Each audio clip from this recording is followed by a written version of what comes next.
Assalamu alaikum. Welcome back to my class. My dear students, today we are going to talk about a very important topic, which is the revised syllabus for HSC examination 2022 due to the COVID-19 pandemic. And today we are going to discuss the syllabus for English first paper. প্রিয় শিক্ষার্থীরা, আশা করি তোমরা তোমাদের সংক্ষিপ্ত সিলেবাসটি ইতিমধ্যেই হাতে পেয়ে গেছো। আজকের ক্লাসে আমরা এই সংক্ষিপ্ত সিলেবাসের A to Z আলোচনা করব এবং টার্গেট করে নেব যে কোন লেসনটি আমরা কোন আইটেমের জন্য পড়ব। সেই সাথে আমরা মার্ক ডিস্ট্রিবিউশনটা দেখে নেব। তোমরা জানো তোমাদের ইংলিশ ফার্স্ট পেপারে টোটাল ইউনিট আছে 15টি, সেখান থেকে 5টি ইউনিট বাদ দেওয়া হয়েছে। এখন তোমাদের পড়তে হচ্ছে 9টি ইউনিট এবং তোমাদের টেক্সটে টোটাল লেসন সংখ্যা হচ্ছে 57টি, সেখান থেকে 23টি বাদ দিয়ে এখন আছে 34টি। আবার বলছি 15টি ইউনিটের মধ্যে এখন তোমাদের পড়তে হচ্ছে 9টি ইউনিট এবং যেখানে লেসন ছিল 57টি, এখন তোমাদের পড়তে হচ্ছে 34টি। প্রিয় শিক্ষার্থীরা, আজকের ক্লাস শুরু করার আগে কিছু কথা শেয়ার না করে পারছি না, কারণ সোশ্যাল মিডিয়ায় তোমাদের বিভিন্ন কমেন্টস আমার চোখে পড়েছে যেখানে তোমরা হতাশার কথা বলেছো। তাই তোমাদের সঙ্গে আমেরিকান ফুটবল কোচ টনি ডানজির কিছু কথা শেয়ার করছি যেটা আমার নিজের খুবই ভালো লেগেছে। বি পজিটিভ, ইতিবাচক হও। Your mind is more powerful than you think. তুমি যতখানি ভাবো তোমার মন তার চেয়ে অনেক বেশি শক্তিশালী। What is down in the well comes up in the bucket.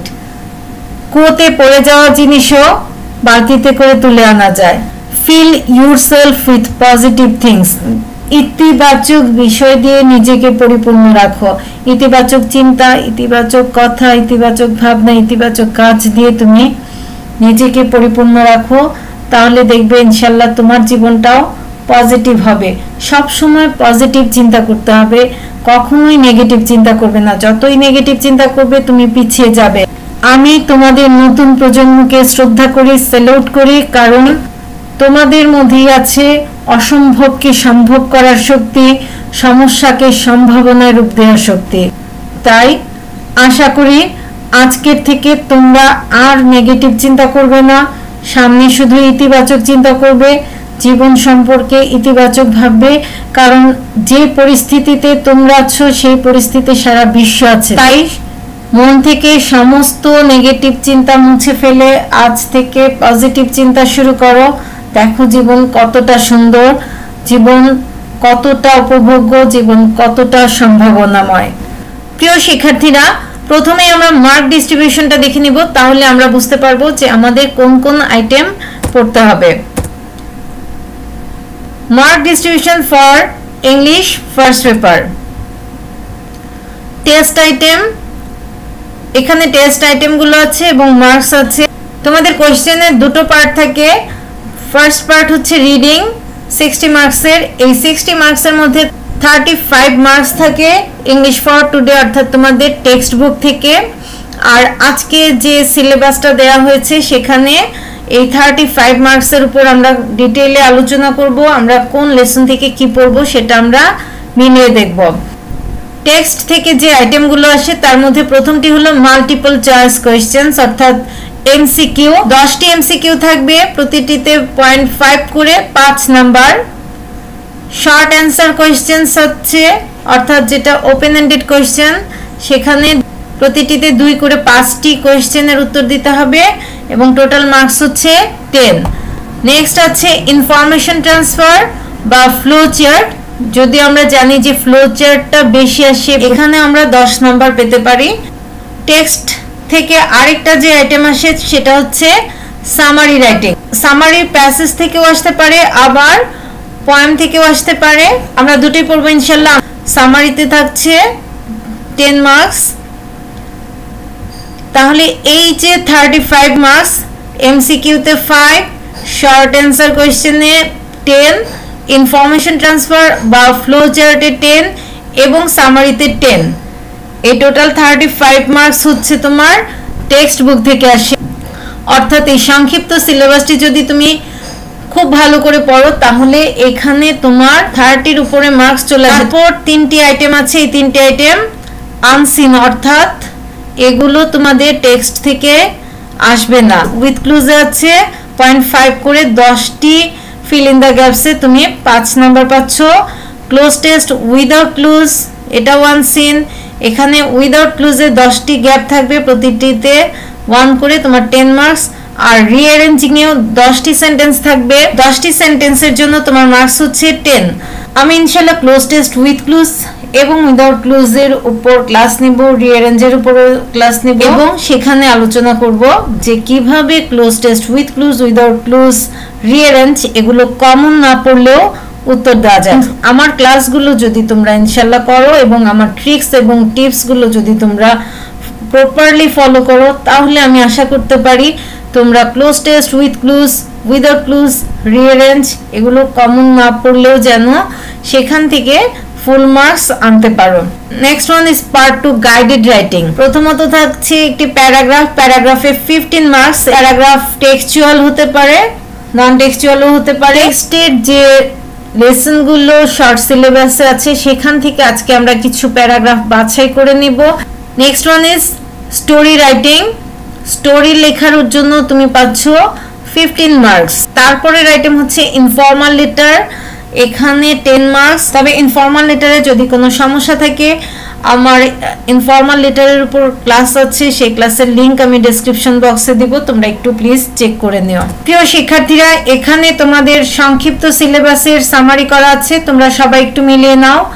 Unit 1 people and institutions making history, lesson 1 the unforgettable history. প্রিয় শিক্ষার্থীরা, তোমরা জানো এই লেসনের মূল বিষয় হচ্ছে the historic 7th March speech by Bangabandhu Sheikh Mujibur Rahman. এই টেক্সটটা খুবই ইম্পর্টেন্ট একটি টেক্সট।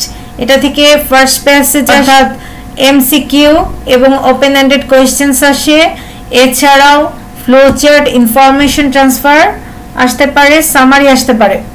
আর সবচেয়ে বেশি যেটা গুরুত্বপূর্ণ, এই টেক্সট থেকে দুটো প্যারাগ্রাফ খুবই ইম্পর্টেন্ট প্যারাগ্রাফ আছে। The first one is the historic 7th March speech by Bangabandhu Sheikh Mujibur Rahman and the second one is Bangabandhu Sheikh Mujibur Rahman. এই দুটো প্যারাগ্রাফই খুবই ইম্পর্টেন্ট। তাহলে এই লেসন থেকে আমরা ফার্স্ট প্যাসেজ পড়ব, ফ্লো চার্ট পড়ব এবং দুটো প্যারাগ্রাফ পড়ব।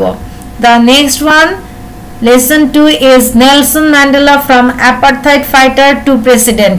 এই টেক্সটিও প্রথম প্যাসেজ এবং দ্বিতীয় প্যাসেজ অর্থাৎ ফ্লো চার্ট বা ইনফরমেশন ট্রান্সফারের জন্য ইম্পর্টেন্ট। লেসন 3 টু উইমেন, তোমরা জানো ভ্যালেন্টিনা তারাস্কোভা এবং কল্পনা চাওলাকে নিয়ে দুটো টেক্সট আছে। এই লেসনটিও ফার্স্ট প্যাসেজ এবং সেকেন্ড প্যাসেজ হিসেবে ইম্পর্টেন্ট।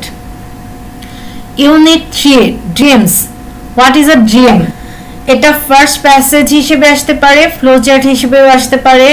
ড্রিম পয়েমস আছে, দুটো কবিতা আছে ড্রিমের উপর, এই দুটো কবিতা থেকে সামারি আসতে পারে। আই হ্যাভ আ ড্রিম, এখানে একটি ঐতিহাসিক ভাষণ আছে, এটা ফার্স্ট প্যাসেজ হিসেবে আসতে পারে। ইউনিট 4 হিউম্যান রিলেশনশিপ, লেসন 1 আছে etiquette and manners, lesson 2 love and friendship, lesson 3 photograph. Etiquette এবং ম্যানার্স থেকে ফার্স্ট প্যাসেজ আসতে পারে, আবার ফ্লো চার্ট আসতে পারে, লাভ এন্ড ফ্রেন্ডশিপ সামারি আসতে পারে, ফটোগ্রাফ প্যাসেজ হিসেবে আসতে পারে। ইউনিট 6 অ্যাডোলেসেন্স, এখানে lesson 1 Sturm and stress at adolescence আছে, প্যাসেজ হিসেবে আসতে পারে। এছাড়াও অ্যাডোলেসেন্স প্যারাগ্রাফ আসে অনেক সময়। Lesson 2 adolescence and some related problems in Bangladesh, এখান থেকেও প্যাসেজ আসতে পারে এবং ফ্লো চার্ট আসতে পারে। Why does a child hate school, এই টেক্সটে একটি কবিতা আছে খুবই ইন্টারেস্টিং এবং ফ্লো চার্ট আসতে পারে। Why does a child hate school, এই টেক্সটে একটি কবিতা আছে খুবই ইন্টারেস্টিং, এই কবিতাটার সামারি আসতে পারে। Story of Shilpi first passage আসতে পারে, আবার ফ্লো চার্ট আসতে পারে। Amazing children and teens who have changed the world, এই লেসন থেকে ফ্লো চার্ট আসতে পারে। Unit 8 human rights, human rights আছে lesson 1 are we aware of this rights 1, Lesson 2, are we aware of these rights? 2. Lesson 3, rights to health and education. Lesson 4, Amerigo, a street child. এই টেক্সটটি passage হিসেবে আসতে পারে, এখান থেকে summary আসে, flow chart আসে। Lesson 5, human rights. এই লেসনে Robert ফ্রস্টের একটি কবিতা আছে আউট আউট, এটা সামারি হিসেবে আসতে পারে। ইউনিট 9, ডায়াসপোরা, খুবই ইম্পর্টেন্ট একটি ইউনিট। লেসন 1 এ আছে হোয়াট ইজ ডায়াসপোরা, এটা থেকে ফার্স্ট প্যাসেজ আসতে পারে। এখানে দুটো ফ্লো চার্ট আছে, ফ্লো চার্টের জন্য এটি খুবই ইম্পর্টেন্ট, এছাড়া সামারিও আসতে পারে। Lesson 2, Bangla town in east London, এটাও ফার্স্ট প্যাসেজ বা সেকেন্ড প্যাসেজ হিসেবে আসতে পারে। লেসন 3, বাংলাদেশিস ইন ইটালি, এটাও ফার্স্ট প্যাসেজ এবং সেকেন্ড প্যাসেজ হিসেবে আসতে পারে। Lesson 4, Bangladeshi community in the UK, এটাও ফার্স্ট প্যাসেজ এবং সেকেন্ড প্যাসেজ হিসেবে আসতে পারে। Unit 11, tours and travels, traveling to a village in Bangladesh. Lesson 2, arriving in the Orient. Lesson 3, imaginary travel. And lesson 4, the wonders of village. Unit 12, environment and nature. I think this is one of the most important unit in your textbook. Lesson 1, water water everywhere. এটা first passage হিসেবে খুবই important, second passage হিসেবে অর্থাৎ flow চার্টের জন্য আসে, summary হিসেবেও আসতে পারে। দ্য হাকালুকি হাওয়ার, লেসন 2, দ্য হাকালুকি হাওয়ার, এটা ফার্স্ট প্যাসেজ হিসেবে ইম্পর্টেন্ট, এটা থেকেও একাধিক ফ্লো চার্ট আছে, খুবই ইম্পর্টেন্ট ফ্লো চার্টের জন্য। লেসন 3 আছে the giant panda. Lesson 4, threats two Tigers of mangrove forest. এই ইউনিটে আরেকটি খুবই ইম্পর্টেন্ট প্যাসেজ হলো Kuakata, daughter of the sea. এই প্যাসেজটিও ফার্স্ট প্যাসেজ এবং ফ্লো চার্টের জন্য খুবই ইম্পর্টেন্ট। ফুড অ্যাডাল্টারেশন, খুবই প্রাসঙ্গিক, খুবই রিলেভেন্ট একটি topic. Lesson 1, food adulteration reaches new height. এবং লেসন 2তে খুব মজার একটি ছোট গল্প, খুব মজার একটি শর্ট স্টোরি আছে, ইটিং হ্যাবিট অ্যান্ড হ্যাজার্ডস। প্রথম টেক্সটটি ফার্স্ট প্যাসেজ এবং সেকেন্ড প্যাসেজ হিসেবে খুবই ইম্পর্টেন্ট, সেই সাথে ফুড অ্যাডাল্টারেশন ফার্স্ট পেপার অথবা সেকেন্ড পেপার, দুই পেপারের জন্যই প্যারাগ্রাফ হিসেবে খুবই ইম্পর্টেন্ট, এটা তোমাদের অবশ্যই পড়তে হবে। যদি তোমাদের আগের ব্যাচে এইচএসসি পরীক্ষা আসে তবুও তোমরা পড়বে, কারণ এটা রিপিটেডলি আসে। Lesson 2, eating habit and hazards, এটা খুব মজার একটি শর্ট স্টোরি, এটা প্যাসেজ হিসেবে আসতে পারে, সামারি আসতে পারে। তোমাদের শর্ট সিলেবাসে যে লেসনগুলো আছে সেখান থেকে বাছাই করা কিছু প্যারাগ্রাফ নিয়েছি। The historic speech of 7th March, এই প্যারাগ্রাফটা অবশ্যই পড়তে হবে, এটা very very important. Next one হচ্ছে বঙ্গবন্ধু শেখ মুজিবুর রহমান, তারপর আছে এটিকুয়েট অ্যান্ড ম্যানার্স, তারপর আছে অ্যাডোলেসেন্স, হিউম্যান রাইটস, তারপর আরেকটি খুব ইম্পর্টেন্ট হচ্ছে food adulteration, water pollution, environmental pollution, আর আছে ডায়াসপোরা। এই প্যারাগ্রাফগুলো তোমরা একটু ভালো করে শিখে নেবে। তার মধ্যে আমি আবার বলছি যেগুলো এখানে খুব বেশি ইম্পর্টেন্ট সেগুলো হচ্ছে the historic speech of 7th March, Bangabandhu Sheikh Mujibur Rahman, etiquette and manners, food adulteration, water pollution এবং ডায়াসপোরা। প্যারাগ্রাফগুলো তোমরা চেষ্টা করবে দ্রুত শিখে নিতে।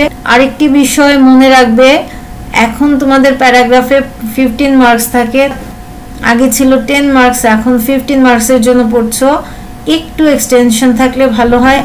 প্রিয় শিক্ষার্থীরা, আমাদের ক্লাসটি এখানেই শেষ করতে হচ্ছে। আশা করি আজকের ক্লাসে আমরা যেভাবে আলোচনা করেছি সেভাবে যদি তুমি টার্গেট করে তোমার লেসনগুলোকে সাজিয়ে নাও তাহলে 35 মার্কসের জন্য তোমার ইনশাল্লাহ কোনো সমস্যা হবে না। আমি আবার বলছি, প্যাসেজ থেকে যে 35 মার্কস আছে সেটা যেন আমাদের মিস না হয়, আমরা যেন ইনশাল্লাহ ফুল মার্কস পেতে পারি সেই চেষ্টা করব। সেই সাথে আনসিন যে অংশ আসবে, অর্থাৎ আনসিন অংশটা কমন পড়াটা ডিফিকাল্ট, তারপরও অনেক সময় কমন পড়ে যায়। আশা করি তোমাদেরও ইনশাল্লাহ কমন পড়বে, আমি তোমাদের সাজেশন দিব। তাছাড়াও কমন না পড়লেও যেন তোমরা ফুল মার্কস পেতে পারো তার জন্য কিছু টিপস এবং ট্রিক্স আমি তোমাদের সাথে শেয়ার করব। আশা করি আমার সাথেই থাকবে। Thank you very much for joining my class.